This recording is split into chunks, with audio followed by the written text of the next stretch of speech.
Oke, assalamualaikum warahmatullahi wabarakatuh. Berjumpa kembali dengan Mas Biru Tegal. Full info untuk malam ini untuk kalian tentunya lagi pada menunggu ya, subway ya. Ya kemarin udah dikasih cuan PP yang ambil bawah Polygon, kemudian koin CMC. Sabar aja.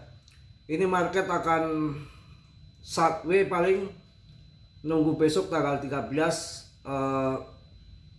data CPIAS, kemudian di minggu ini voting undang-undang clarity aset dan akhir bulan FOMC meeting. Jadi event sangat banyak di bulan ini, penting semua ya. Kita akan bahas juga ETH, ada info kelihatannya akan dipam untuk ETH dan BTC nya, ada info juga akan dipam sekian. Mereka akan skenario kan dischedulekan.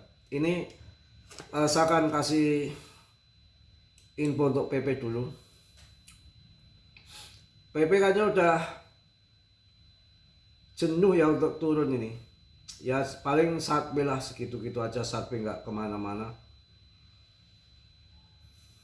Bentar. Polygon waktunya cicil-cicil ya. Polygon itu kadang-kadang menjebak kita. Naik turun nggak jelas. Itu untuk scalpingan asik banget. Tahun 2021 pun saya scalping di situ sama Algorand. Nanti waktunya pump itu depthnya agak mendem kecubung dikit. Projectnya realnya banyak, ngecong-ngecong orang pada CL jadi tumbal. Tapi suatu saat nanti pump nggak ada obat. Market cap kecil yang sepundamen bagus begitu. Dan itu kan tertua layer 2-nya di ETH memang masih dipakai ya. Oke, market capnya masih di 41 triliun. Ya masih cuan lah yang kemarin ngambil bawah di harga 0,06, sekarang 0,097 hampir 01. Ya turun koreksi dikit wajar. PP masih yang terbaik ya. Holdernya naik terus kawan. Ini sudah naik 6.000 holder selama Januari ini. Berarti sekitar ini tanggal 12 ya. 12 hari ini masuk 6.000 holder. Mantap saya rasa, dan peredaran suplainya beredar semua. Audit certiknya saya cek di sini masih anteng. Masih anteng dalam arti Binance masih kendalikan. 65% Binance masih pegang, masih di holding. Pemegang terbesar masih di Binance ya, jadi nggak perlu ada yang ditakutkan lagi. Kemudian Polygon waktunya kalian hantam terus. Untuk kita akan lihat fear and greed-nya berapa ini. Yang cuan sopo sing cuan sing punya 100 juta PP. Oh ini masih stabil ya, saya bilang untuk koin CMC, koin indeks DTV masih stabil. 3, ini naik lagi nih 3,236.000.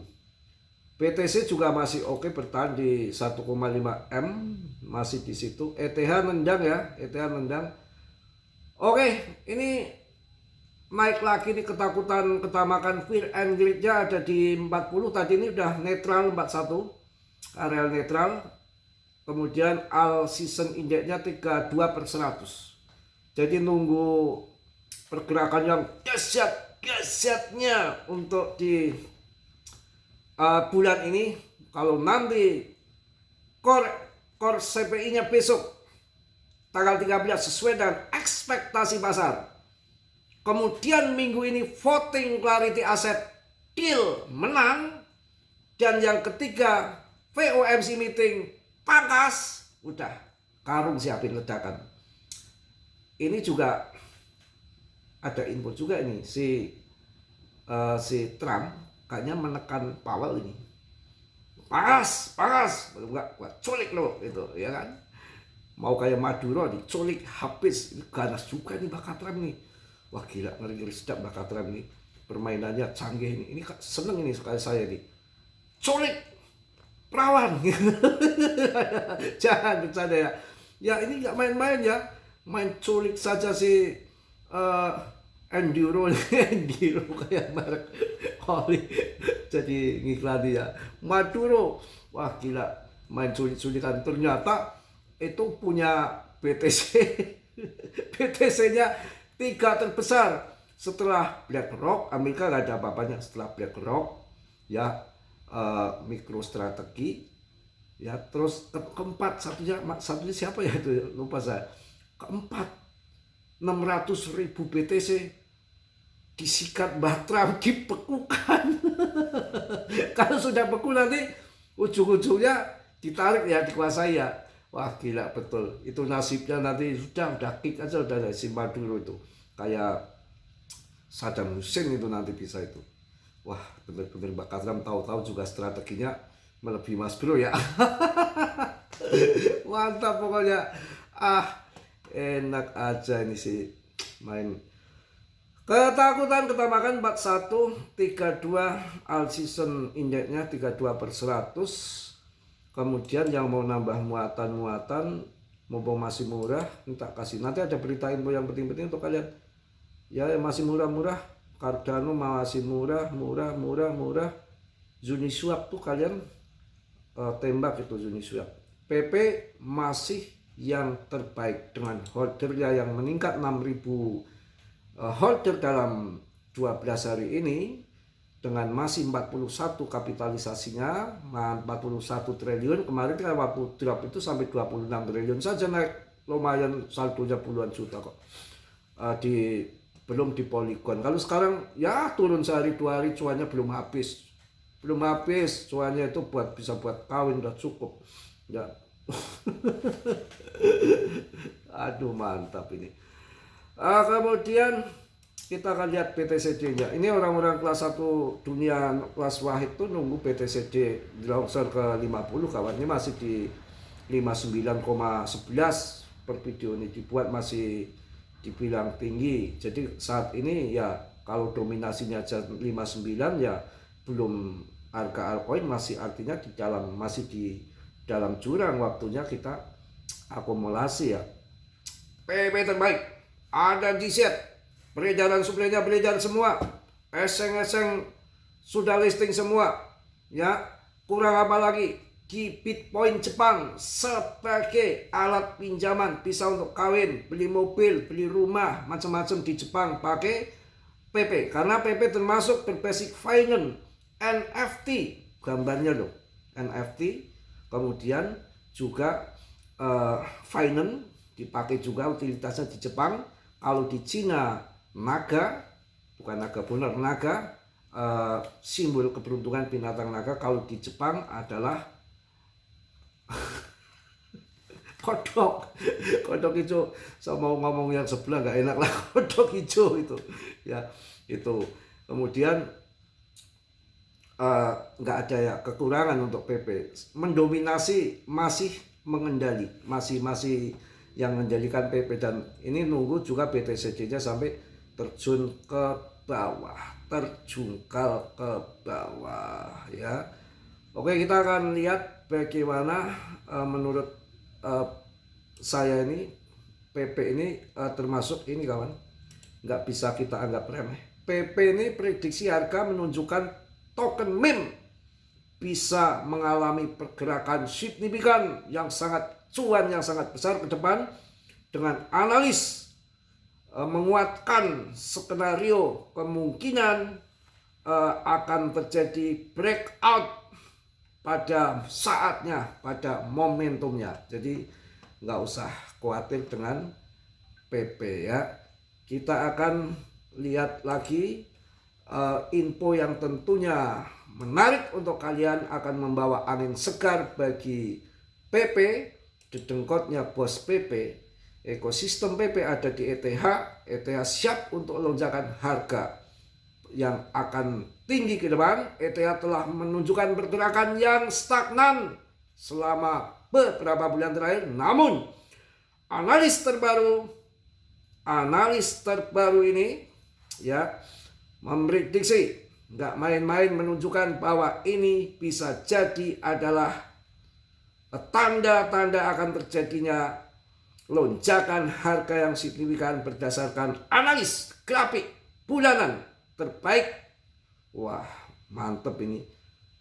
Pola yang terbentuk saat ini mirip dengan siklus-siklus sebelumnya yang berakhir dengan kenaikan harga yang sangat tinggi. Wah, mantap ini. Oh iya, jos.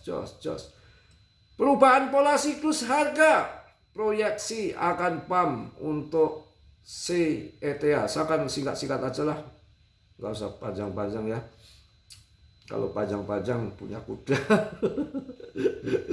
Aduh, mantap, semangat. Kemudian ada sinyal, 7 sinyal BTC dari aksi well. Data on-chain mendukung untuk naik target berikutnya 135.000. Tren di pasar kripto untuk BTC dengan adanya undang-undang Clarity Asset dan Super Cycle, itu BTC ada 7 kemungkinan akan breakout ketika 135.000 ditandai dengan 1. Well menjual posisi long BTC. Menjual posisi longnya. Ya, ini yang pertama. Yang kedua, konsolidasi harga Bitcoin sekarang. Sinyal histori Wixcock, ya, Wixcock. Kemudian shift kepemilikan antara well dan investor retail. Target harga 135.000 muncul. Jadi yang 6 indikator lain juga perlu diamati. Itu yang terjadi untuk BTC. Mudah-mudahan ekspektasi pasar tanggal 13 core-nya sesuai dengan ekspektasi data CPI yang akan dirilis. Dan ini data CPI ini bukan hanya data bulanan, tapi ini data tahunan. Ya, tahunan, 1 tahun ini, karena sudah masuk ke tahun 2026. Ya, kemudian VOMC. Dan minggu ini entah harinya apa, minggu ini voting undang-undang Clarity Asset, itu yang sangat ditunggu oleh pemain kripto modal besar seperti bank-bank besar di AS. Jadi nanti ada payung hukum yang jelas. Ini diketok palu, pam. Dan ini kelihatannya sudah ada tanda-tanda si Trump memberikan tekanan sama si Powell, sudah nggak independen lagi. Trump tuh ganas, itu yang mana nggak lagi si Maduro aja diculik sama si Trump, ya piye gue. Kalau Mas Bro nyulik Mas Bro, enggak. Mas Bro nyulik enggak nyulik saya. Masa Mas Bro nyulik ya? Katanya orang jahat dari Hongkong. Kalau orang jahat itu nipu, ya kan? Ini kan wujudnya kelihatan, fotonya nipu, orangnya nipu, ya kan? Sama-sama nipu. Jahat itu, ya. Oke. Kita santai-santai ya kawan ya. Slow aja kawan. Strategi itu jangan sampai terkecoh untuk Polygon loh. Saya masih jual banyak Polygon walaupun ini turun, karena yang sudah begitu. Tahun 2021 jangan sampai diulang lagi. Banyak sekali teman-teman kita nggak naik CL atau pindah koin lain. Ya kemarin yang CL Polygon dipindah PP yang lagi naik, PP-nya dilongsor, Polygonnya ngaceng. Apakah nggak keblinger? Santai, slow aja, santai aja, nggak usah petakilan. Nanti saatnya pam. Pokoknya slow. Apalagi fundamennya mendukung. Ini kan super cycle yang diinfokan sama GZBN itu, bahwa sudah merubah siklus tradisional yang biasanya 4 tahun sekali, berdasarkan dengan halving BTC. Saat cuan tinggi jualan bareng-bareng, ngedam, yang telat jual jadi sangkut kan begitu. Kemudian euforia, kayak orang hajatan itu loh, euforia. Orang hajatan itu kan rame pada dagang, pada nyumbang, ngasih amplop kan gitu. Habis hajatan uangnya rungkat, bayar son, bayar biduan kan begitu. Itu sama pemikiran yang SDM rendah gitu aja udah. Kemudian apalagi itu musimnya lebaran mudik ya, musimnya lebaran mudik kan, maka lebaran ada opor, ada ketupat. Nah, di saat halving BTC, orang eksternal kripto di luar dari kripto masuk memanfaatkan halving itu. Kemudian yang dari internal kripto tambah muatan, maka terjadi ledakan harga. Dan ditambah halving BTC, penambangan hadiahnya dipotong 50%. Jadi klop, modal masuk, barang sedikit, hajatan ang begitu. Jadi pump itu simpel saja. Tapi untuk siklus ini yang akan datang ini berbeda. Siklusnya adopsi besar-besaran, super cycle juga 10 tahun sekali yang sudah ada di bukunya di Tiongkok kuno. Ya, itu terjadi 10 tahun sekali, pasti ada perubahan harga, kambing, sapi, segala macam itu berubah harganya. Karena 10 tahun sekali ya, inflasi. Kemudian tahun ini ditambah dengan yang dulu hanya segelintir orang yang bermain kripto, JP Morgan, itu aja lah yang main pump and dump yang bisa mengendalikan. Sekarang tidak, sekarang bukan menjadi aset spekulasi lagi, tapi aset emas digital.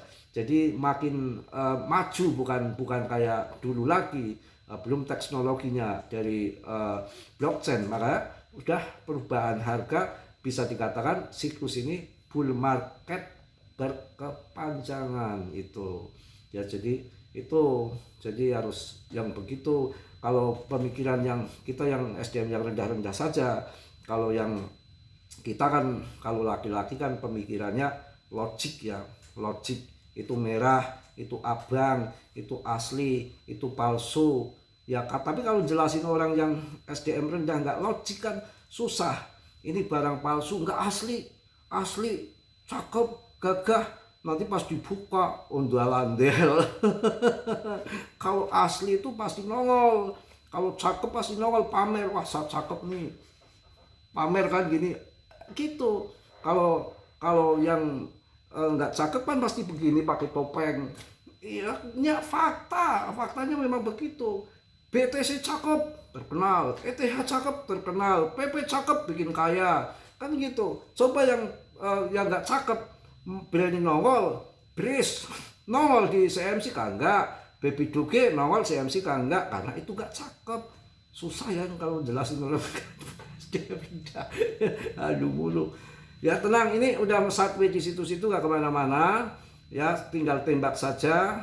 Mudah-mudahan besok tanggal 13 ya. Biasanya Core CPI tanggal 13, kalau di sana ngikuti Asia atau sana saya nggak pati nggak itu. Kadang-kadang penting besok jadwalnya pas muncul saya tengok, oh sesuai ekspektasi, oh meleset dikit gitu aja. Mungkin itu yang saya sampaikan. Tetap semangat, PP masih terbaik, PP masih menjadi ikon meme coin di tahun 2026. Tidak mungkin investor besar well akan masuk kapitalisasi rendah, komunitas kecil, holdernya nggak ada, mau cari mati ya pasti PP. Sudah the next Doge atau the next Shiba. Kalian tetap dior ya, riset sendiri, jangan telan mentah-mentah ucapan Mas Bro. Yang positif kalian ambil, yang buruk kalian tendang. Kiranya sudilah yang belum subscribe untuk subscribe, yang sudah Mas Bro ucapkan banyak-banyak terima kasih. Salam dari Tegal Mas Bro. Wassalamualaikum warahmatullahi wabarakatuh. PP Mak News.